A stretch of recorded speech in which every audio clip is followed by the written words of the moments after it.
Another thing, one day 3 of my pilots came in, and I was a major at the time, and they said, Major, you should come to ground school. There's a British officer here who has an idea on how to avoid the 88 millimeter guns. So I went to ground school. Most squadron commanders were so busy. We had a lot of paperwork to do, and we didn't go to as much ground school as our pilots did.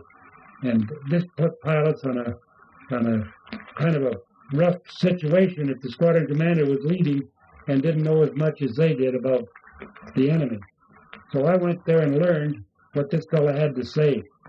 And he said there were just 3 things you could do to avoid those 88 millimeter guns.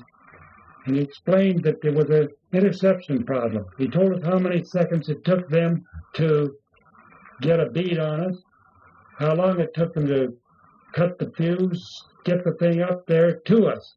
And we knew how many seconds it would, the minimum number of seconds it would take. And the problem was you just didn't have to be there. There were 3 things you could do. 3 things that could be done, but not all of them were practical.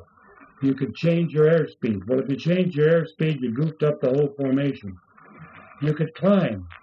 You climb, that put people in a hard place. You could dive. You could go lower. And so that would also help you be at not the right place to meet with the shell. Or you could change your direction.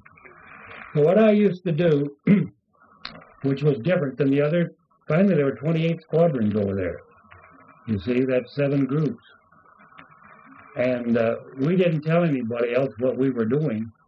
But what I would do was, if I were briefed to go in at 11,000 feet, for example, I would go in at 11,500 or something like that and fly that way for a long time. And then just before I got to the IP, where I had to be at the proper level to go on in and do the bombing, I would lower my altitude to the assigned level, and then I would change my direction prior to that time every so often, but it was never the same. I would count, and I would pray. I prayed plenty, I'll tell you for sure.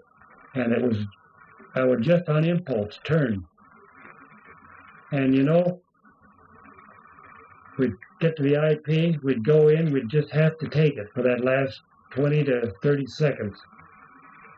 And then we'd drop our bombs and we'd get out of there as fast as we could. Well, I'll never forget the first time I tried this. I turned and hit one side of an airfield while the rest of the people were hitting another side, and turned over there, and then in between was black with black. Well, it was just plain luck.